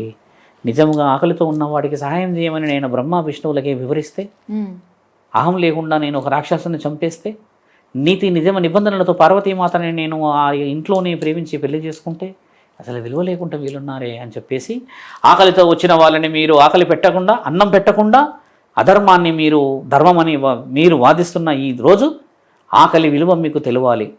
ఏ రోజైతే శివపార్వతుల కళ్యాణం చేస్తున్నారో వారు ఉపవాస దీక్షలను మీరు పాటిస్తేనే ఆ రోజు శివపార్వతుల కళ్యాణాన్ని స్వీకరిస్తారు. ఇదే మా శాపం అని చెప్పి వెళ్తాడు తండ్రి. తండ్రి ముసలోడు శాపం పట్టించుకోరు ఎవరు. ముసలోడు ఈయన శాపం పెడతా అవుతుందా నువ్వు, మా తాతలు ముత్తాతలు మాకు లక్షలు ఇచ్చిర్రు, నువ్వు పెద్ద అదే అని ఇప్పటికట్టంగా అలా అన్న తర్వాత తండ్రి అలా పొలిమేర దాటుతూ ఏడుస్తాడు. మనసులో బాధ పెట్టి నేనేం చెప్పాను నా మనుషులకి, నేనేం చెప్పాను నా శరీరాలతో వచ్చిన వీళ్ళకి, నేనేం నేర్పించాను వీళ్ళకి అని చెప్పి తండ్రి ఇలా కళ్ళు ఇలా 11 సార్లు అన్నప్పుడు పుట్టిన రుద్రాక్ష ఏకముఖి 11 సార్లు దాన్ని ఏకముఖి ఏకాదశి అంటారు కదా, ఏకముఖి రుద్రాక్ష. అది ఏకముఖి రుద్రాక్ష అలా పుట్టిందమ్మా. తండ్రి చూసావా ఎంత బాధపడ్డాడో. పడ్డ రుద్రాక్షని ఇప్పుడు చాలా మంది వేసుకుంటారు. శివరాత్రి రోజు ఎవరైతే ఏకముఖి రుద్రాక్ష వేసుకుంటారో వాళ్ళకి తిరుగుండదు. అదొకటి ఉంది. మళ్ళీ తండ్రి అలా వెళ్ళినప్పుడు దడ దడ దడ దడ సృష్టి కదులుతుంది, ఇట్లా కదులుతుంది. తండ్రి వెళ్ళిపోయినాక అందరూ అదేంటి ఎంతో కదులుతుంది, ఏదో భయం అవుతుంది, ఏంది భూకంపం వస్తుందా లేకపోతే ఏమన్నా పెద్ద అన్ని బాధపడుతుంటే ఆకాశవాణి వినబడుతుంది. ఓరోరి మానవులారా, ఎంతటి దాష్టికానికి దిగారు మీరు, అర్ధనారీశ్వరుడు వస్తే మీరు గుర్తుపట్టలేకపోయారా, ఆకలి ఆకలి అంటున్న అన్నపూర్ణాదేవి మీ అందరికీ అన్నం పెడుతుందన్నది మర్చిపోయారా, మా ముక్కంటి నీలకంటున్నా మీరు నిలదీశారు, ఎంతటి అహంకారం ఎంతటి అహంకారం, మీరందరూ అనుభవిస్తురుగాక. ఆకలితో వచ్చిన నా తండ్రి, ఆకలితో వచ్చిన ముల్లోకాధిపతికి మీరు అందరూ ఆకలితో అలమటించిన రోజే కడుపు నిండుతుంది. కాబట్టి మీరు ధర్మాన్ని పాటిస్తురుగాక అని చెప్తే వీళ్ళందరూ వచ్చి ఏడుస్తారు. అయ్యో శంకర వచ్చావా నాయన, తండ్రి పరమాత్మ ఎంతటి పరిస్థితి, మేము మూర్ఖులము అని బాధపడిన ఆ తరుణం తండ్రి ఇప్పటికీ శివరాత్రి చెప్పిస్తున్నాడు ఉపవాసాలతో. ఆ రోజు మన వాళ్ళు శివలింగం చుట్టూరుగా అన్నం పెట్టి అభిషేకం చేస్తారు. కావాలంటే మీరు చూడండి, అన్నమే పెడతారు తండ్రికి, ఇట్లా తెల్లగా అన్నం పేర్చి పెడతారు. ఎందుకంటే తింటాడేమో అని. ఏ రోజు నా తండ్రి తినలేడు. తిన్నదల్లా మనశ్శాంతి, తిన్నదల్లా పవిత్రత, తిన్నదల్లా నీ యొక్క అంతఃకరణ శుద్ధి, నీ ఆత్మ పవిత్రత, నీ యొక్క మనస్సాక్షి. ఇన్ని వదిలిపెట్టేసేసి ఆ అన్నం గురించి తండ్రిని తక్కువ చేసేసామే. ఇదొకటి. నిజమైన ఆకలితో వచ్చినాడు కడుపులో అన్నం పెట్టలేవా? తండ్రి అయితే ఎప్పుడు తినలేడు. తినలేని విగ్రహాలకి మీరు పెట్టి తినగలిగిన పుణ్యాన్ని మీరు తీసుకోలేక పాపాన్ని సంపాదించడం మనం, ఇది సహజంగా జరిగింది. అలా వచ్చిన తరుణంలో ఈరోజు మనమంతా తెలుసుకోవాల్సింది ఏం తెలుసా అమ్మ, ఆ రోజు అన్నదానం చేస్తే పుణ్యం. ఆ రోజు ఏదైనా పండు పలహారం నిజంగా ఆకలితో ఉన్న వాళ్ళకి ఇవ్వడమే నిజమైన ఆకలి, నిజమైన మహాశివరాత్రి. అలా జాగారణలు ఎందుకుంటారో తెలుసా అమ్మ, ఎక్కడ మళ్ళీ పుసుకుని వచ్చేస్తాడో భవతి భిక్షాం దేహి అని దానుకుంటారు. దాని అంతటా అర్థం అది, అంతకు మించి వేరేది ఏమీ లేదు. నేను ఛాలెంజ్ గా చెప్తా, చాలా మంది భక్తులు ఉన్నారమ్మా, వాళ్ళ కళలో భిక్షాటకుడిలాగా వస్తాడు తండ్రి. ఎలా వస్తాడో తెలుసా, మళ్ళీ ఆయన ఒక భైరవుడి రూపంలో కూడా రావచ్చు, ఎందుకంటే ఆయన రూపమే అది. ఆయన ఎద్దు రూపంలో రావచ్చు, ఆయన రూపంలోనే అది. ఆయన ఒక భిక్షాటకుడు లాగా ఒక ముసలివాడి రూపంలో రావచ్చు, ఆయన రూపమే అది. బాలశంకరుడు లాగా రావచ్చు, ఆయన రూపమే అది. మీ నాన్న, మీ తాత, మీ ముత్తాతలు చనిపోతారు కదా కొంతమంది, వాళ్ళ ఆత్మ రూపంలో రావచ్చు, ఆయననే ఆత్మ బంధువు కాబట్టి. అలా అన్ని రూపాల్లో కళలో రాకపోయినా అమ్మ, రోడ్డున పోతూ పోతూ పోతూ నీ కనుసైగా ఇలా కూడా చూడవచ్చు ఆయన, నన్ను చూసి గుర్తుపడతావేమో అని. కాబట్టి రుద్రాక్షలే బాధపడి ఇచ్చిన నేను రుద్రాక్ష విలువ ఉంటే అమ్మ, మహాశివుడికి ఏం విలువిచ్చాం? ప్రేమిస్తున్నామా? మీరు అన్నారు కదా శివతత్వం మనతత్వం అని. అంటే అమ్మ, మనశ్శాంతి లేని శివతత్వం ఎక్కడి నుంచి వస్తుందమ్మా? మానవత్వం లేని శివతత్వం ఎక్కడి నుంచి వస్తుంది? పూజలు నియమ నిబంధనలు పరమాత్ముడు దేవాది దేవతలు ఈ విధంగా వివరిస్తే మనం ఏం చేస్తున్నాం చూసారా? పండు పలహారాలు, అరటి పండ్లు, యాపిల్, ఎన్ని యాపిళ్ళు పడేస్తామమ్మా పండగ రోజు శివుడి చుట్టూ పెట్టి. ఓ 2-3 పెడితే శివుడు తింటాడా? ఒకటి చాలుగా, ఓ 10 చాలుగా. మరి అన్ని పెట్టి పెట్టి పెట్టి అమ్మ, ఆ మెట్ల మీద ఉన్నోడికి ఏమీ పెట్టకుండా వెళ్ళిపోతాం. అసలైన ఆకలి కనీసం పండగ రోజన్నా పెడతారేమో అని ఒక మాట చెప్తాము. అంటే మీడియా అంటే ఛానల్లో ఉన్నాం కాబట్టి మీరు గుడి దగ్గర గమనించండి అమ్మా, దీర్ఘకాలికంగా అడుక్కునే వాళ్ళు కొంతమంది ఉంటారు, ఎప్పుడు అలా ఉంటారు. కానీ పండగ రోజు కూడా కొంతమంది భిక్షాటకులై వస్తారమ్మా అడుక్కోవడానికి. ఆ రోజు ఒడి నింపుతారేమో అని, ఆ రోజు పండు పలహారాలు ఇస్తారేమోనని, ఆ రోజు ఏమైనా దాన ధర్మాలు చేస్తారేమో అని. అలా వచ్చిన భిక్షగాడు ఉన్నారమ్మా. కోటి విద్యలు కూటి కోసమే అని పరమాత్ముడు రాస్తే ఒక పూట భోజనం పెట్టలేని మానవ శరీరం అమ్మా మనది. ఎంత అపవిత్రం ఇది. మరి శివరాత్రి మీరు అన్నది ఏ రాత్రి చేయాలి ఈసారి మీరు చెప్పండి. ఇప్పుడు ఎంత వివరంగా చెప్పాను, మీరేం చేయబోతారో చెప్పండి శివరాత్రి. మీరు ఇంత క్లియర్గా చెప్పిన తర్వాత మనము ఆత్మశుద్ధి, ఆత్మ పరివర్తనతో, భక్తితో, ఆకలితో ఉన్న వాళ్ళకి పట్టడి అన్నం పెడితే అదే నిజమైన భక్తి అంటాం మేము. శివరాత్రి అంటే శివుడు కోరుకున్నది అదే అమ్మా. కాబట్టి ఇది మీరు చెప్పిన మహాశివరాత్రి. శివరాత్రి రోజు చూడండి, రుద్రాక్షలకి ప్రత్యేకతలు చాలా ముఖ్యమైనవి. తండ్రి కంటి నుంచి పడిన రుద్రాక్ష కూడా ఉంది, మొదటి అక్షు. తండ్రి 3 కన్నులు రుద్రాక్షలు, అంటే ఈ 3 రాక్షసులను సంహరించి రాక్షసులు పడిన ఆ బాధని చూడలేక తట్టుకోలేక 3 సార్లు, అంటే 3 కన్నుల నుంచి పడిన 3 ముఖాల రుద్రాక్ష ఉంది. అది చాలా మంచిది. మన్మధుడిని తండ్రి చంపుతాడు శివుడు. మన్మధుడు చంపింది 7 ముఖాల రుద్రాక్ష. ఆ 7 ముఖాల రుద్రాక్ష సర్పదోషం ఉన్నోళ్ళు వేసుకోవాలి. ఎందుకంటే మన్మధుడు సర్పరూపాన వాళ్ళు నాట్యం చేస్తున్న సందర్భంలో చంపుతాడు తండ్రి. అలాంటి వాళ్ళని 7 ముఖాల రుద్రాక్ష చేసుకోవడం శుభ సూచకం. తండ్రి ఆశీర్వాదం చాలా బలంగా ఉంటది. చాలా మంది కుజదోషము మాకు సర్పదోషం అంటారు కదా, 7 ముఖాల రుద్రాక్ష వేసుకోవాలి. అది 7 ముఖాల రుద్రాక్ష ఎవరికైతే సర్పదోషం ఉంటుందమ్మా వాళ్ళు వేసుకుంటే ఎక్కడ లేని శుభం అది. ఈ శివరాత్రికి వేసుకుంటే చాలా మంచిది. 100 రుద్రాక్షలు ఉన్నాయి. ఇప్పుడు నా దగ్గర అన్ని రుద్రాక్షలు ఉన్నాయి. ఇందులో అన్ని రకాల రుద్రాక్షలు ఉన్నాయి. ఇందులో ఒక్కొక్క దానికి ఇది పంచముఖిది, ఇది ఇంకొకటి ఉన్నది, ఇది 3 ముఖాలది. ఇలా ఒక్కొక్కటి రుద్రాక్షలు తండ్రి ఇచ్చుకొచ్చాడు. అలా ఎన్ని రుద్రాక్షలకి ఎన్నో శక్తులు ఉన్నాయి తల్లి. అలా 12 రకాల రుద్రాక్షలని వాడుకలో పెట్టాం మనం. మరి 12 ముఖాల వరకు ఉంటాయి. 38 రుద్రాక్ష రకాలు ఉంటాయమ్మా. 38 రకాల వరకు ఉంటాయి. అలా రకరకాల రుద్రాక్షలు తెలుసుకోవాలి. నేను ఏంటంటే ఇది సమయం కాదు కాబట్టి నేను ఒక్కొక్క రుద్రాక్ష దేనికి వివరణ, తండ్రి ఎవరు వేసుకోవాలి, దోషం, అసలు వేసుకున్నప్పుడు ఉపయోగాలు, నియమ నిబంధనలు ఏందో మరోసారి ఛానల్లో చెప్తాను. ఇది మీరు అడిగిన శివరాత్రి యొక్క విశేష వివరణ. మీరు ఇంకా గురువుగారు, మనకి ఉపవాస దీక్ష ఉంటుంది కదా, సో అది ఎవరు చేయాలి, ఎవరు పాటించాలి? మానవ శరీరాలు ఎత్తిన ప్రతి ఒక్కరు పాటించవచ్చు ఖచ్చితంగా. ఎందుకంటే అంటే గర్భిణీ స్త్రీలు, ఇలా గర్భిణీ స్త్రీలు అనే ఇప్పుడు మనం ఎలా ఆలోచించవచ్చు తల్లి అంటే, ఇప్పుడు గర్భిణీ స్త్రీలు ఉండట్లేరు, కొంతమంది ఉంటారు. యువతి యువకులు కొంతమంది ఉంటారు. శరీర సౌష్ఠవం ఉన్న వాళ్ళు కొంతమంది ఉంటారు. ఇప్పుడు ఏమొచ్చింది సమస్య అంటే, ఈ షుగర్లు, బీపీలు వచ్చేసినాయి కదా. ఒకప్పుడు అంటే ప్రకృతి నియమాలకు శరీరం బాగుండేది. ఇలా కొన్ని నియమ నిబంధనలకు ఏమైందంటే అమ్మా, ఆయురారోగ్యాలు ఉండాలి అని అన్న వాళ్ళందరూ పాటించాలి. ఒక విషయం, 3 నుంచి 12 నుంచి 3 గడ్డు కాలం మనకి. ఎందుకంటే 12 నుంచి 3 గంటల వరకు ఆకలి అవుతుంది ఎక్కువ శాతంగా. ఈ 3 తర్వాత ఉపవాస దీక్షలు వదిలేయాలి. ఎందుకంటే ఆ 3 తర్వాత ఎప్పుడైనా వదిలేయవచ్చు. పండు తీసుకో, పలహారం తీసుకో, ఏమి తీసుకోనంటే, పండు తీసుకోవడానికి గల అర్థం ఏంటంటే అమ్మ, ఆ రోజు తండ్రికి అన్నం పెట్టలేకపోయాం కదా, అన్న బాధని పాటిస్తాం. నువ్వు అన్నం తిన్నా పుణ్యమే, పాలు తాగినా పుణ్యమే. ఉమ్ము మింగొద్దు అంటారు, ఉమ్ము మింగలేకుండా ఉంటామా? ఉండలేము. ఇవి నియమ నిబంధనలు అన్నిటికంటే మించింది మనిషి బాగా ఆలోచించాల్సింది మనస్సాక్షి. భక్తితో పూజించాలమ్మా. నా తండ్రి పిలిచింది నా పలుకుతాడు. భూతనాథుడన్నా వస్తాడు, వైద్యనాథుడన్నా వస్తాడు. అసలైన నాదం మనస్సాక్షి. మన మనస్సాక్షితో పిలవాలి. అందుకని నలుగురికి సహాయపడదాం, మంచి ముందుకు వెళ్దాం. శివరాత్రి బలంగా అందరూ చేసుకోవాలి. ప్రేక్షక మహానీయులందరికీ క్యూబ్ టీవీ నుంచి కూడా మేము శివరాత్రి శుభాకాంక్షలు చెప్తూ ఉన్నాం. మీరందరూ కూడా పండగలను తెలుసుకొని పాటించడం చాలా మంచిది తల్లి. ఎప్పుడైతే వివరంగా మీకు చెప్పినప్పుడు మీకు అర్థమవుతుంది. చాలా మందికి చాలా తెలియదు, డీప్ గా ఇప్పటి వరకు ఎవరికి తెలియని విషయాలు చెప్పారు. గురూజీ, మనకి బిల్వ పత్రాలు నార్మల్ గా శివరాత్రి రోజనే కాదు, నార్మల్ గా అభిషేకం చేసేటప్పుడు కూడా శివుడికి సమర్పిస్తూ ఉంటాం కదా, అసలు ఎందుకు బిల్వ పత్రాలు మాత్రమే శివుడికి సమర్పించాలి అంటే ఏం చెప్తారు? బిల్వపత్రం అనేది ఏంటంటమ్మా, పవిత్రమైనది. అది బిల్వపత్రము మీకు తెలుసా? బిల్వపత్రం ఎన్ని ఉన్నాయో? బిల్వపత్రం అనేది ఒక పత్రం కాదు, అందులో 3, 2, 1, 5, 7 వరకు ఉన్నాయి. 7 ఆకులు కలిసిన బిల్వపత్రం కూడా ఉంది మన దగ్గర. అలా ఉన్న బిల్వపత్రాలు మన దగ్గర ఎందుకు పవిత్రమైనవి?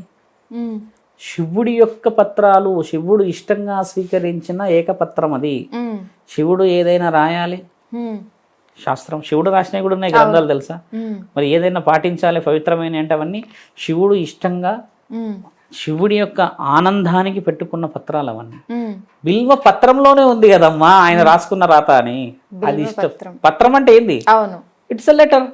మరి ఇంకా దాంట్లో అర్థం నేను చెప్పాల్సింది ఏముంది? మొదట మీరు ఫస్ట్ అడిగినప్పుడు ఏంటంటే బిల్వపత్రం చాలా చిన్నగా ఉంటుంది మీకు చెప్తా అని చెప్పింది దానికి. ఎందుకంటే శివుడికి ఇష్టమైన ఆకు అది. ఇంతే ఉందమ్మా ఇప్పుడు బిల్వపత్రము, ఒకప్పుడు ఇంత ఉండేది. ప్రకృతి పరంగా ఆయన ఏమో రాసుకునేవాడు, ఎన్నో రాసుకునేవాడు. బిల్వపత్రం మీద రాత రాసి ఎండబెడితే అది చాలా సంవత్సరాలు ఉంటుంది. అది మనం అలా అప్పట్లో రాసేవాళ్ళు, ఇప్పుడు లేరు అలాగా. అది దాని అంతరార్థం తల్లి. గురుజీ, మనము శివరాత్రి రోజున చాలా మంది యువత తీసుకుంటూ ఉంటారు, మంచిది అంటూ ఉంటారు కదా, సో దాని గురించి ఏం చెప్తారు? గాంజాయి అనేది చూడమ్మా, దాని పేరు సురాపానం.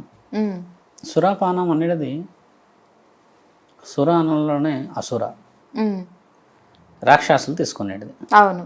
మరి రాక్షసులు తీసుకునే సురాపానం శివుడు ఎలా తీసుకున్నాడు? బాగా గమనించాలి. అవును. మహాముఖంటి మీరు ఎప్పుడైనా చూసినా కూడా అమ్మ, శివుడు ఇలా కూర్చొని ఉంటాడు, కళ్ళు మూసుకొని ఉంటాడు ఇలా. Very simple. అవును. తండ్రి ఏం చేస్తాడంటే అలా ఉన్నప్పుడు ఏం చేస్తాడు, అలా ఒక దగ్గర కూర్చొని ఉన్నప్పుడు ఆయన ఏకాగ్రత ఎక్కడ ఉంటుంది? మనందరం కాబట్టి శివాన్ని ఓం నమః శివాయ అంటాం, కానీ శివుడు ఏమంటాడు? శివుడు ఎవరిని చూస్తాడు? అన్ని తెలిసినవాడు ఎందుకు కూర్చుంటాడు అట్లా? ఏదో ఉరుకులాటనో, త్రిశూలం పట్టుకొని పోవడమో, లేకపోతే ఆ పులిని చంపడమో, ఏనుగుని చంపడమో, లేకపోతే ఏడనో ఒక దగ్గర తిరగడమో, ఇవన్నీ కుదరకపోతే కనీసం నా తల్లి పార్వతి మాతను వేసుకొని వెండి కొండలన్నా తిరగాలిగా కాలక్షేపంగా. ఇవేవి లేకుండా కళ్ళు మూసుకొని ఏం చేస్తాడు? చాలా మంది మానవులకు తెలియాల్సింది ఏంటంటే, మహాముఖంటి కళ్ళు మూసుకొని నీ కడపలో ఏం జరుగుతుందో చూస్తాడు. ఆయన ధ్యాస, శ్వాస అంతా నా బిడ్డలు ఏం చేస్తున్నారు, ధర్మం ఎంతమంది పాటిస్తున్నారు, అధర్మంగా ఎంతమంది ఉన్నారు, నేనే ఉన్నాను అని ఎంతమంది తెలుసుకుంటున్నారు, నా కోసం సర్వస్వం ఏమున్నది, నన్ను సర్వస్వం అని భావించిన వాళ్ళు ఎంతమంది ఉన్నారు, ఎక్కడెక్కడ నుంచి ఎవరెవరు ఏమేమి నా గురించి ఎవరెవరికి ఏమేమి చెప్పుతూ దైవాన్ని స్మరిస్తూ తల్లిదండ్రులని గౌరవిస్తూ ఎవరెవరు ఎన్నెన్ని నియమ నిబంధనలను ధర్మబద్ధంగా పాటిస్తున్నారు అనేది వింటాడు. ఇదే కదా. అవును. ఆయన అలా పెట్టుకుని అదే చూడడమే ధర్మం కదా. ఎందుకు చూస్తాడు ఆయన అంటే, ఆయన పుట్టించుకున్న శరీరాలు కాబట్టి తండ్రికి బాధ్యత. అవును. అలా ఉన్న నా తండ్రి భిక్షాటన ఎందుకు చేస్తాడు కదా. అన్నపూర్ణాదేవి తలలో మన శరీరంలో అర్ధభాగం పెట్టి నెత్తిలో గంగ పెట్టుకొని ఉన్న నా తండ్రి అన్ని ఇచ్చేవాడు ఎందుకు చేయాలి భిక్షాటన అంటే, నీవు ఎలాగో రాలేవు నీ పాపాలని నీ ధర్మాలని నీవు పాటించడానికి, కాబట్టి నేను వచ్చినప్పుడన్నా నీ పాప పుణ్యాలని నా కంచములు వేస్తే నేను నీ ఇంటికి వచ్చాను కాబట్టి, నా పిల్లలని నేను ఏదో విధంగా చేరాలి కాబట్టి, నా పిల్లలకి నేను వేస్తున్నా మీరు తీసుకుంటున్న ఆ నిజమైన భిక్ష ధర్మాన్ని నేను మీకు అప్పచెప్పడానికి ఇస్తున్నానన్న ఆ ధర్మబద్ధమైన భిక్షాటన్నకి అంత విలువ ఉంటే ఎక్కడి తల్లి విలువ? ఇది ఎవరు స్వీకరిస్తారు? శివుడు స్వీకరించిన చిత్రపటాలు ఉన్నాయి సురాపానం, కానీ ఆయన స్వీకరించింది ఆయన విచలవిడితనం ఎక్కడ చూపించలేడు. ఇవి స్వీకరించేది అఘోరాలు, నాగసాధువులు. ఎందుకంటే అమ్మా, కొంచెం డెప్త్గా చెప్తాము. మనిషి మద్యం తాగినప్పుడు ఏమవుతుందంటే చిన్న మెదడు ఫ్రీజ్ అవుతుంది. ఇప్పుడు మీరు యువతి కాబట్టి మీరే ఒక గ్లాసు 2 గ్లాసులో పార్టీలో తాగారనుకోండి, మీరు ఏం చేస్తారు? పార్టీ అంతా ఆనందంగా ఉంటారు కదా. ఆనందంతో ఉండి ఏ డీజే సాంగ్ పెట్టు, ఇది కాదు ఇది పెట్టు, ఈ బీటు పెట్టు అంటారు. అంటే మూమెంట్ అనేది మైండ్లో ఫిక్స్. ఏమని? డీజే సాంగ్ అని, హ్యాపీ మూడ్ అని, సాటిస్ఫాక్టరీ మూడ్ అని, ఫ్రెండ్షిప్ మూడ్ అని, ఫ్రీజ్ ఎంజాయ్మెంట్ అని వచ్చేస్తుంది కదా. సో నీ బ్రెయిన్ దానికి రొటేట్ అవుతుంది.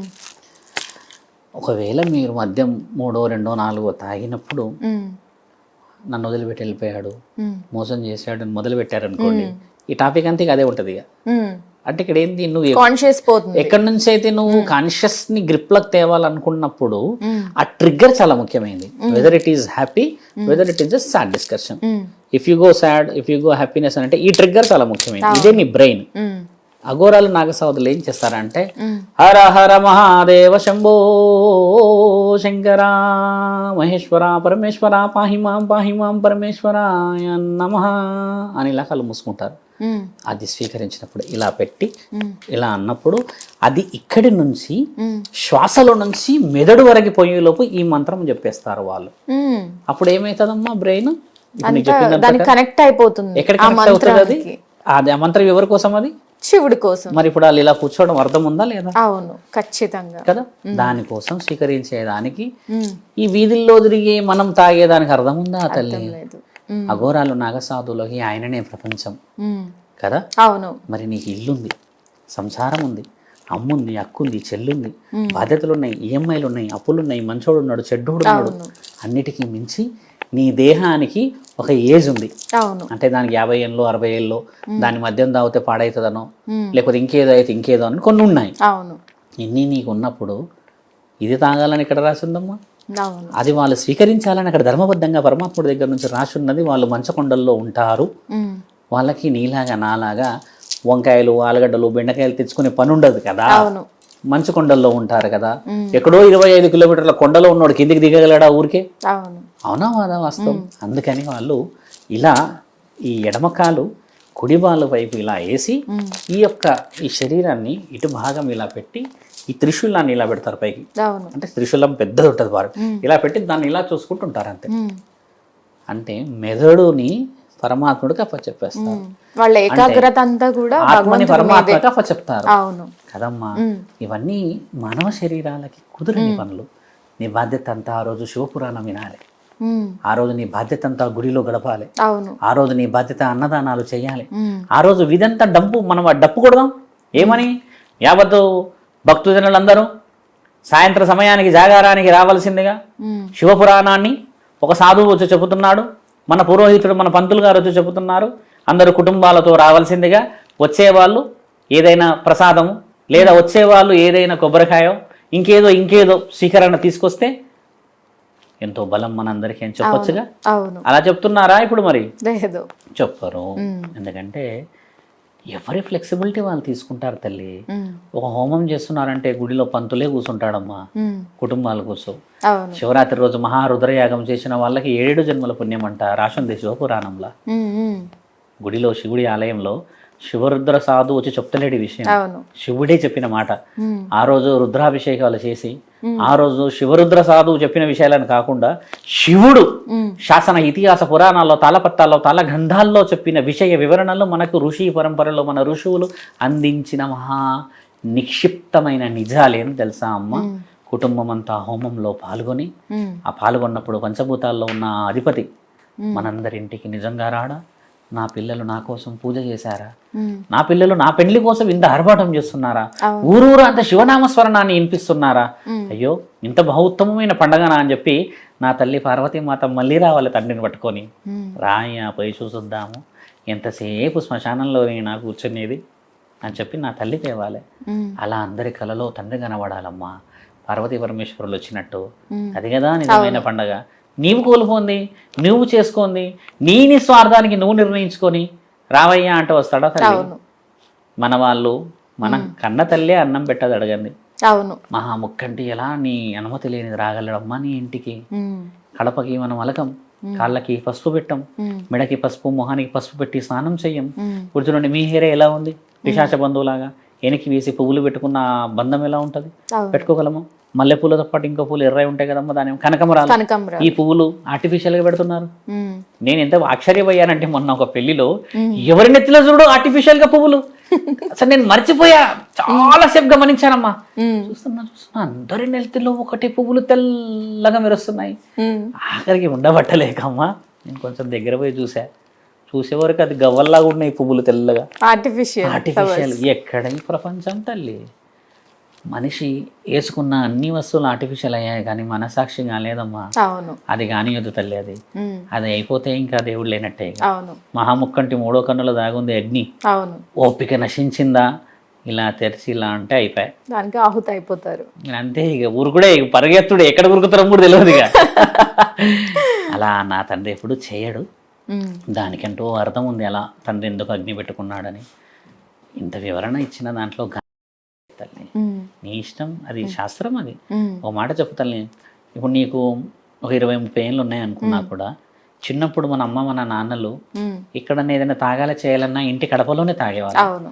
ఒక చిన్న గ్లాసో లేకపోతే ఇంకో చిన్న ఏదో బౌల్స్ లాంటిది ఏమంటారు దాన్ని, చెంబు, ఉమ్, అలాంటి దాంట్లో కూర్చోనమ్మా ఉమ్, అన్నం తినేలోపు పిల్లలతో బాధలు చెప్పుకునేవాడు తండ్రి ఏడ్చి. అవును. తల్లి కూడా సర్లే ఇంకా పిల్లల ముందు ఏడుస్తున్నావు ఏంది, ఒక దజ్జి చేస్తున్నావు అని తండ్రి అంటే ఇక తండ్రి అమ్మ ఇద్దరు ఆ అన్నం తినేసేసి పడుకుంటుండే. అవును. కానీ ఎంత ఇప్పుడు అలా వివరణ లేదు కదా. తల్లి, అది ఎంత గొప్పదమ్మా. ఉమ్, మన అరుగు మీద కూర్చొని ఆడుకుంటున్నప్పుడు నాన్ననో పెద్ద నాన్నలో చిన్నాన్నో వచ్చి కూర్చున్నప్పుడు ఒకటో రెండో గ్లాసులు తాగి ఉమ్, మంచిగా అన్నం తిని ఉమ్, అసలు ఆ ఒక్క రూపాయి కోసం ఎదురు చూస్తుండే వాళ్ళం మనం. అవును. అది ఎంత మంచి శ్రేయస్ ఇచ్చిందమ్మా ఉమ్, పరమాత్ముడు మనందరికీ. అవును. ఇది ఎక్కడి దాష్టికం తల్లి. ఈరోజు చూడండి అడుక్కునేవాడు 10 మంది ఇచ్చినాక 100 అయితే పోయి తాగొస్తున్నాడు. తాగుడికి అంత విలువ ఉంది ఇక్కడ. అదే ఒకప్పుడు తాగడానికి విలువైన మనుషులే ఉండేవాళ్ళు తల్లి. ఉమ్, తెలుసా, మేక మాంసం తింటాం, చాలా మంది కోస్తారు తింటారు కదా, ఉమ్, అందులో లివర్ తినేవాడికి కూడా అర్హత ఉండేది ఒకప్పుడు. ఉమ్, చూసావా, అంటే పెద్ద మనుషులకు పెట్టేవాళ్ళు. అవును. ఇప్పుడు ఉందా తల్లి అలాగా? ఉమ్, ఎలా అయిపోయింది చూసావా. ఇది మనిషి చేసుకునే తల్లి. అవును. నా తండ్రి ఎప్పుడు ముక్కంటే ఇప్పుడు హనుమంతా కూడా అబద్ధం ఇయ్యలేడు, ఉమ్, ఆయన ఇవ్వడు. చాలా చాలా స్పష్టమైన మనిషి. ముక్కంటికి మనస్సాక్షి తప్పితే ఏది నచ్చదు తల్లి. ఉమ్, ఈ ఆడంబరాలు, ఈ వైడూర్యాలు, డబ్బు ఆడంబరం అయితే ఆయననే ఏమీ ఉండేవాడు అవసరం కదా. లేదు. ఇప్పుడు ఆయననే ఆడంబరం ఉండవాలి కదా. అవును. ఆయన ఎప్పుడైనా ఉన్నాడా ఆడంబరంగా? అది తెలుసుకోలేకపోతున్నారు చాలా మంది. మనస్సాక్షితో ఆయన ఉన్నంత వీరుడిగా ఎవరు లేరు. అవును. మనస్సాక్షిలో యుద్ధం చేయడంలా, ఉమ్, యుద్ధాన్ని ప్రకటించడంలా ఉమ్, నా తండ్రి తర్వాత వ్యూహం వేయలేరు. ఇక ఉమ్, త్రిశూలం ఆయన చేతుల్ని ఎందుకు తెలుసా అమ్మా? ఉమ్, త్రిశూల వ్యూహం ఆయన వేసిండంటే వ్యూహం ఇంకెవరు తప్పించుకోలేరు. ఉమ్. అలాంటి వ్యూహాన్ని రచించగలిగే రథసారథమ్మ ఆయన. అందుకే ఆయన త్రినేత్రుడయ్యాడు. త్రినేత్రుడు అంటే చూడండి, రుజువు చేయబడ్డ నేత్రం అది. అవును. రుజువు చేయబడ్డ నేత్రం. మనకు కూడా నేత్రం ఉంది, 6th sense. But can we prove? మనం ప్రూవ్ చేయగలుగుతామా? ప్రూవ్ చేయలేం. బట్ ఆయన ప్రూవ్ చేయగలడు. ఇంతటి జ్ఞాన నేత్రాన్ని సంపాదించి ఎన్ని చూయించాడు ఆయన. అది కదా మహాశివరాత్రి ప్రత్యేకత. ఉమ్, యావత్ భారతదేశం అంతా తెలుసుకోవాల్సింది ఏం తెలుసా అమ్మ? శివుడు గొప్పవాడు అని తెలుసుకోవాల్సిన అవసరం లేదు తల్లి. ఆయన అణువుని రక్తపు మాంసపు ముద్దలని చీల్చుకొని మనం పుట్టాము కదా. అవును. ఆయన పేరు అంటే మన కులదైవ ఇలవెలుపులని తక్కువ అంచనా చేయకూడదు. అవును. శాస్త్రాన్ని చూడండి ఎలా రాసి ఎలా పెట్టేశారు. ఉమ్, గుడికి వెళ్ళం, పూజలు చెయ్యం, గుడికి వెళ్ళి ఇట్లా చూసి ఆ జాబ్ వస్తేనే నీకు ఇట్లా పెడతామంటారు. చూసారా? అవును. ధర్మాన్ని కాపాడాలి. ధర్మం అనేది మన చేతుల్లో ఉందమ్మా. ఉమ్, నువ్వు కాపాడకపోతే ఎలా ధర్మం కాపాడబడుతుంది? ఉమ్, అందుకని పరమాత్ముడు ఏమన్నాడు తెలుసా అమ్మ? ధర్మం రక్షతి రక్షత, ధర్మ హింస సదైవచ, ధర్మం సంస్థాపనాం సంభవామి యుగే యుగే. అన్ని యుగాల్లో నేనున్నా, ఉమ్, కానీ నేనున్నా అని ఎప్పుడు కనిపెట్టారు మీరు? కనీసం కలియుగంలో నన్ను కనిపెట్టండి అని అంటే తండ్రి రాయిలో ఉన్నాడు అంటున్నాడు. అవును. అసలు కలియుగంలోనే దేవుడు ఉన్నాడు తెలుసా అమ్మ? ఉమ్, అన్ని యుగాల్లో దేవుడు లేడు, వెళ్ళిపోయాడు. ఉమ్, ఇప్పుడు త్రేతాయుగంలో రాముడు వెళ్ళిపోయాడు, ద్వాపర యుగంలో శ్రీకృష్ణుడు వెళ్ళిపోయాడు. ఉమ్, వెళ్ళిపోలేని ఒకే ఒక యుగమే కలియుగం. కలియుగం. రాయి నుంచి వెళ్ళిపోడు కదా. అవును. శాశ్వతత్వాన్ని వదిలిపెట్టేసేసి మనం అశాశ్వతంగా ప్రేమను చూపిస్తున్నాం. అవును. గుర్తించడం లేదు. గుర్తించటం లేదు. Yes, yes. గుర్తించిన రోజు మహాశివరాత్రి అవుతుందేమో. ధర్మాన్ని మీరు రక్షిస్తే అదే మనల్ని రక్షిస్తుందని కంపల్సరిగా తెలుసుకోవాలి అందరం కూడా. గురూజీ చాలా అంటే తెలియని విషయాలను కూడా చాలా తెలియజేశారు. మీకు ధన్యవాదాలు. చూశారు కదా గురూజీ చెప్పినట్టు ఉపవాసం గురించి కానీ అండ్ జాగరణ గురించి కానీ ఎలాంటి పాటించాల్సిన నియమాల గురించి కానీ గురూజీ చెప్పినట్టు కంపల్సరిగా పాటించండి. సో మహాశివరాత్రి పర్వదినాన మరొకసారి క్యూబ్ టీవీ ప్రేక్షకులందరికీ కూడా మహాశివరాత్రి శుభాకాంక్షలు. ఆ పరమశివుడి ఆశీస్సులు, ఆ పార్వతీ పరమేశ్వరుల ఆశీస్సులు మనందరి మీద ఉండాలని మరొకసారి క్యూబ్ టీవీ ప్రేక్షకులందరికీ మహాశివరాత్రి శుభాకాంక్షలు. మరొక చక్కటి అంశంతో మళ్ళీ కలుద్దాం. This is Hima signing off.